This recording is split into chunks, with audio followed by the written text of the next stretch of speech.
People have juice today. I like it. I'm not tired after a long trip. That's good. That's good. We'll definitely get started. It was good to visit with the defense today, and what I did hit on a little bit was here's what we know, where we're at after 4 weeks on some things, and probably the biggest thing that jumped out to me was their connection to and their extension of one another, and in the way that we play, the way that we communicate, how does those things work together, whether it's rushing and covering and communicating front to back and putting guys in different spots. So we've got plenty of things to work on and a long way to go to be the defense that I think we can be. But it was good to just give an assessment where you're at. I think that's important, kind of as you're going and focus on some things that we need to get better at and some things that we're doing good and that want to continue on. And so those are it's always a good time to kind of hit on those things. But it was a good meeting and another good challenge. But I love the energy, the toughness. This is a smart and tough crew. Man, they battle for one another, and I really respect that about them. That's why I love coaching this group. So with that, let's kick it off. Dan, David Moore, Dallas Morning News. Trayvon Diggs, for outside the organization, for a guy who had the most interceptions in 41 years, was kind of a lightning rod as far as what he did, what he didn't do. Going into this season, do you talk to him about that, or is it only internal expectations, even when the noise outside is so loud? And how have you seen him respond this year to do the things he needed to do? Yeah, I think it's a good question, David. The reason why is, it was a historic season for a reason, based on numbers. But I think we're missing the point if we don't recognize, like, you're creating your present. You're not trying to match your past to make sure this is what I want to do and this is how I want to play, this season. And I think that's what I've been pleased with him, of not chasing something from before, but creating your present now and the things that he want to improve on. I thought in this game that felt to me one of Trey's best games through our first four was yesterday's. But that is definitely a good conversation to have, because you can always find yourself looking back, and I think it's natural for a team to do that. I think it's natural for a player to do that, and the narrative can be that way if you allow it to. And so that's why early in the season, I think we're all probably guilty of that a little bit to a certain degree, because that's all we have to go on. But now that the season's underway and you have some games under your belt, I think it's much more important to create the presence and who we want to be now and how we want to play. And he's done a good job. Like, I thought yesterday was the best game of him doing that. Clarence Hill, Star Telegram. Last 2 weeks, teams have certainly channeled their schemes to stop Micah, but their pressures continue to be relentless. What does it say about those guys, and how it's not just one guy, it's all those guys? And piggybacking on it, have they chasing sacks? Have they gotten out of, is that, allowed leakage because of that? Well, I would say, one, that was probably what I was referring to, that connection to and the extension of one another when we're putting guys in different roles to do different things. And there's been some good examples where we've had guys in different spots and it's paid off. But I think, yes, that could be some human nature where I'm chasing some plays that aren't there, and those are the lessons you want to make sure that you're teaching, to say, hey, man, not every team plays it exactly the same, and just because what happened a week before doesn't happen, automatically this week. And I think that's probably a good example of that. And so I thought I was not pleased with the first half. We allowed a long, explosive run and allowed, just more yards than we liked. I thought in the second half we did a much better job of playing, hey, this is how we need to play and be square and stout and build a wall. So, I would say you're on the right track. And then drive in the fourth quarter, when they get the ball 1st and 10 at the 30 after the short punt and keep them out of the end zone, does this, that pride your defense has? It did, and it's good, because those are the moments hey, we're probably looking at 4-down football here, so some of your 3rd down calls may not be, quite the same that you would do, if they're going to, kick it a field goal in this spot. But, having 4th down stops, there's some energy that goes with that. I thought Osa had a good one right around midfield. It might have been the drive after that one on maybe a 3rd down and 3. That was a good one. So between those two plays, I thought they create a lot of energy to go. And, you do, you get your the excitement that goes with that. It's not a takeaway, but at the same time, there's some good energy that goes along with that. That was a big part of it for us. Hey, Coach. Patrick Walker, DallasCowboys.com. Obviously, this isn't your first time in your NFL career having coached an elite defense. How do you balance, the attaboys with keeping them focused on improving going forward? Yeah, that's a good question, Patrick. I think, Yeah, they would say for me, I usually find, the things that I like, but even after you go through today, we did, what, so what, now what? And, what did we learn? Where are we going to go from it? And what do we want to improve on? And so for me, it was that, connection I'd said between the rush and the cover. And I want the same thing, when our run fits and our square, when we're playing that way. So however we do it, all of us connected together. And so there's new spaces to go. And if you're really going to be a good defense, you need to be good at all the spots. And so that's third down, that's red zone, that's short yardage. So all of those things we're constantly trying to push to see where we can get to. And like I said, I think we have a long way to go, but what does excite me about the group is that I think we can get a lot better as we're going. And that really fires me up. And they're tough, they're smart, they want to get coached hard. So I don't really have to gauge them too much on, oh, look at me, how great we're doing, when we know there's a lot of work to do to get better. Michael Gelkin, Dallas Morning News. Can you walk us through the timeline of when you knew something was amiss with Jordan pregame, Sure. and then transition there to how you felt drawn and took advantage of the opportunity? Yeah, so first things first, Michael, with the timeline, it was prior to our pregame warm-up, but after, obviously after the inactives were ready. So, sometime between, when the players are still doing their own warm-ups and getting ready. So that's when he got injured. And like Kim, as the competitor, he wanted to kind of continue on to fight through it, to go. And when that wasn't going to happen, likely as he was trying to push it, then we knew Bland was the next space to go. And when you have a one-for-one swap, Bland, stepped in and did a good job. Kelvin was also another one that could go outside and move Anthony inside, but that involves two position switches there. So that was really part of the decision making. But we've been impressed by Duran for a long time. He's been one of our most consistent guys through camp and the preseason. He played well. And so I had a sense when we went to him, it wasn't going to be too big of a moment. And as we got through the practices during the week, he gets reps, with the group and being in it. But for his first time in a leading role, for the whole time, I thought he really answered the bell. Dan, Todd Archer with ESPN. What kind of imprint does Coach McCarthy have on this team when you've lost guys preseason, Dak first week, Curse first week, all this stuff, and there doesn't seem to be any kind of woe is me? No, I think one of the things we all admire about Mike so much is he's just so steady. He doesn't ride the roller coaster and doesn't go, the up and downs. And one of the things that we all, what you're going to get every day. And that's a good quality to have from your leader, to make sure in the tough games he's there, and the ones that you're doing well he's there, but he's just such a consistent person for all of us. And I think that's not everybody has that. And so through the storms, he can, kind of see right through it and keep everybody on a level field. And I think that's one of his superpowers that probably doesn't get spoken about enough, Todd. Babe Loffberg, Dallas Cowboys Radio. I know you won't be satisfied until you pitch a shutout and score 4 times on defense, but the point I would be satisfied with that, yes. No, you wouldn't. You'd say, "Oh, we should have got." But point total has gone from 19 to 17 to 16 to 10, and obviously trending down. How impressive has that been for you, and rewarding, if you will? Yeah, and I think it kind of goes back to like this connection that I'm feeling with this group and their desire to improve and keep working at it. And so that's the stuff that I have a bird's eye view from where I sit, like you guys do, to see their connection. And Mike had showed a video the other day that I didn't get to, or I don't get to feel it on the sideline, how excited they get for one another.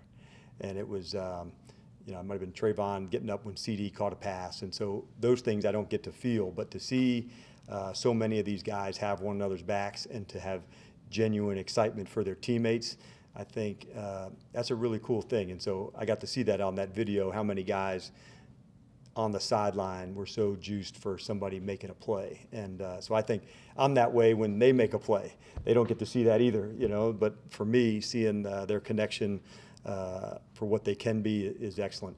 As far as looking too far back or forward, we just try to stay right on this week's game.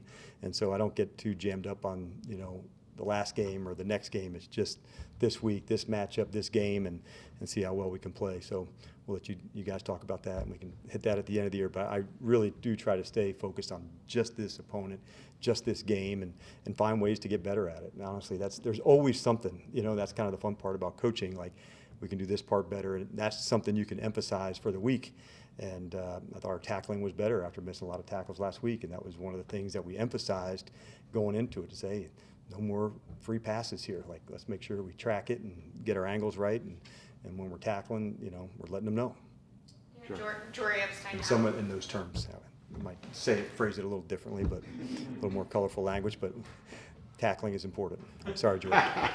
Jory Epstein, Yahoo Sports. 2 questions for you. The first being, you told us a few weeks ago how physical Donovan Wilson is, and you're like, you can put that in your notes for next week. How did he display that yesterday? And just take us through what you saw from him. Yeah, man, is he improving. And it's the tackling, it's the speed in which that he plays with. There was a play early on, you saw him play a half field on a deep pass play. It was a 3rd down play, and they took a shot down to Terry on the long ball, and he was playing a half, and then the next one he's tackling, the running back out of the backfield. He's down in the box. He's blitzing off the edge. So he has really become a all-around safety. One, can play by the line of scrimmage, can play people man-to-man, can guard the backs, played in the half. And so I think you just feel this confidence growing the more and more that he's playing. And it's really cool to see his speed increase and the playmaking increase just because of this confidence in the way that he's playing. So I've been very encouraged by him. I thought Malik Hooker had one of his best games from a tackling standpoint. So the safety room is strong. And, JK will be back into the mix, shortly as well, we hope. So adding him back into it along with those two, you can imagine as a coach what a good feeling that is. But, man, am I impressed with that group. Malik has done just an amazing job of communicating and taking over that responsibility. And I'm real proud of the work that those 3 are putting in together. They're all different, but they all bring these unique things to the team that we need. And I love coaching all 3 of them. They're just such a they challenge us in a good way. They give good feedback. They're tough. You can just count on them. And it's like I said, those 3 are a lot of fun to coach. Absolutely. One more. I know that you're not focused on how great y'all can be at the end of the year. You're focused on the week, but you've studied a lot of defenses through the years. You've been a part of some of the best ones. Of the ones you've been a part of and the ones you've seen that have really stood out in NFL history, at what point in the season could you really start to tell there was something special?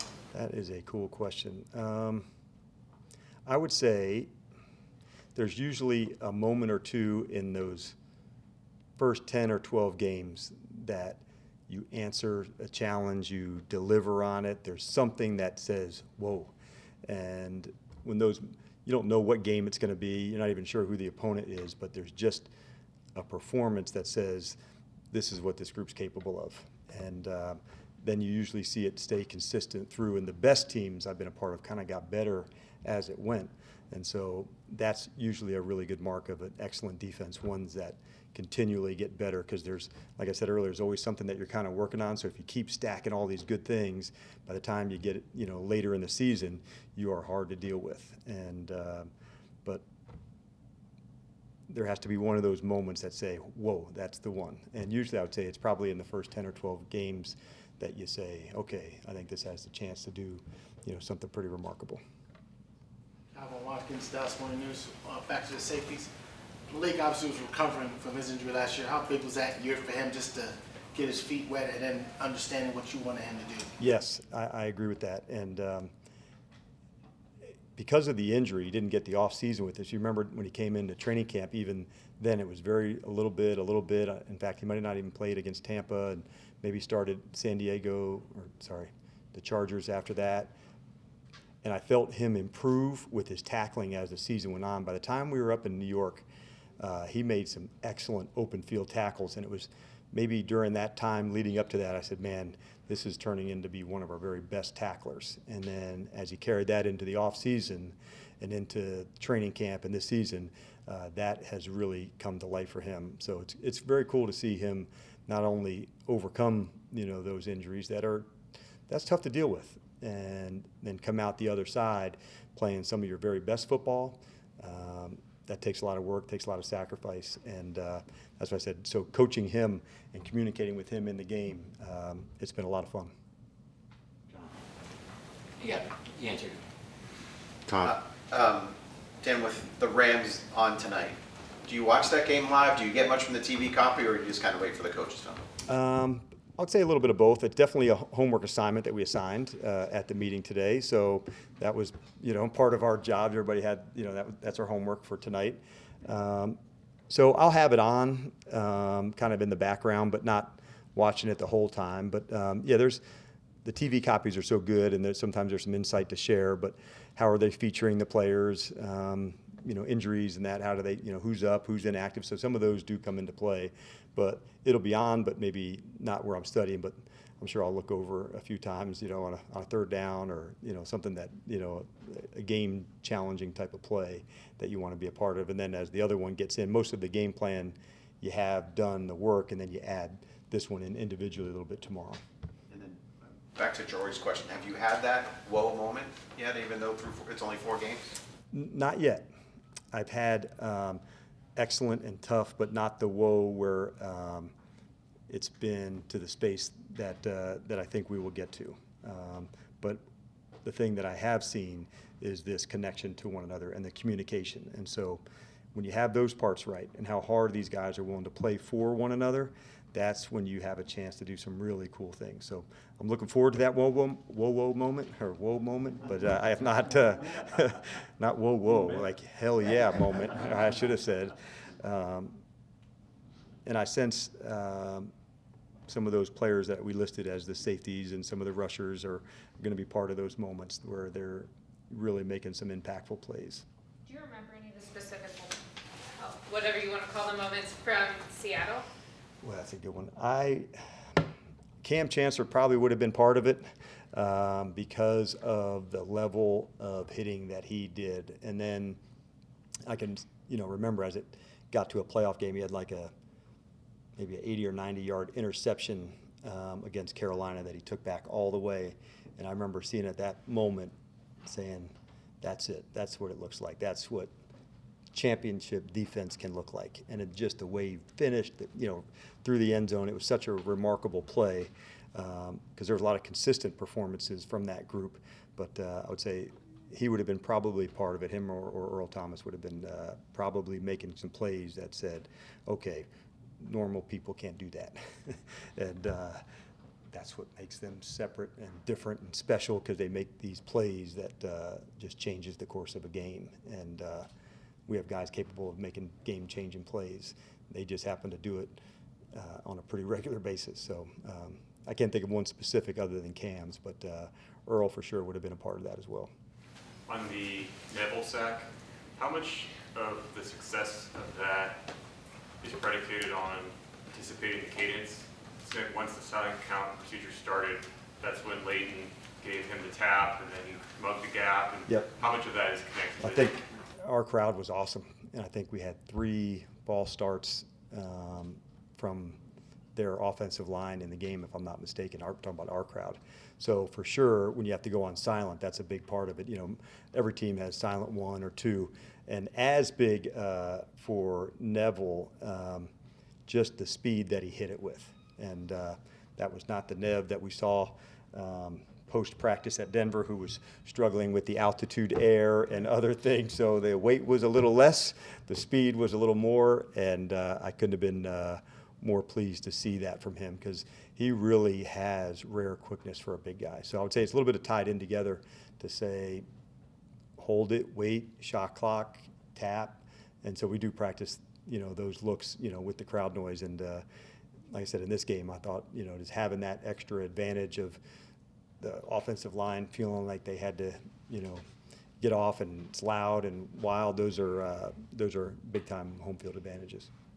I guess it's here for the conversation itself, but what do Kellen and the offense have to look forward to with Bobby Wagner this coming week? And I mean, how much do you see what he's doing now relative to what he did in Illinois? I would say, sometimes we talk about like this is a quarterback that's seen it all or that. And so I would say on the other side of that, that's what you'd expect from Wagner. He's such a steady and consistent performer that there's just not a lot of things that can fool him. And so he's one of those players that can help direct it, clean it up, and through my years, he's been one of the best open field tacklers that I've had the privilege to coach. So those are the hard parts on him. Sometimes you're looking for a matchup to get, a back or somebody on a linebacker. And he's one that is generally up for that challenge. Clarence. Your secondary got to go in well, and certainly Diggs is playing well. What's the key to containing Cooper Kupp? Ooh, man. If there was a key, not a lot of people have unlocked that door. He's just, and it's him, but it's also Matthew as well. And getting them into plays, they motion and check, this is a zone play, this is a man play. So having the pre-snap information, you guys will see that when you watch tonight, where they try to get into a play based on a certain look. And so we'll have our work cut out for us from a disguise standpoint to make it feel like one thing and then play something different. But I would say his ability to run option routes and choice routes where he can break off a leverage or use his quickness, he's just remarkable at that part of his game. And so their connection, you can feel it, how tight they are, this look, this route. And so you'll see that tonight where they'll have some checks at the line. But that would be one of the things to me that stands out a bunch. Because they move him, you couldn't put Diggs on him and let him follow him just because they. Yeah, he is aligned in a number of different spots, but we're certainly not going to give away the game plan today. So you'll have to wait a little bit until then. But at the end of it, he does deserve the attention. He's that kind of player, makes those kind of plays. And we'll have to do a really good job on our disguises to make sure that they don't get all the information before the ball snapped and some after. And Joe Witt's at the very forefront for us on that. And, we'll work on that just as soon as we get started with the guys here this week. That'll be a big part of our plan and how we can hold disguises and make them wait till after the snap. And if we can do that certainly helps on that space to not allow them to know what type of defense that you're in. Thanks, Steve. All right, you guys have a good one. See you. Thank you.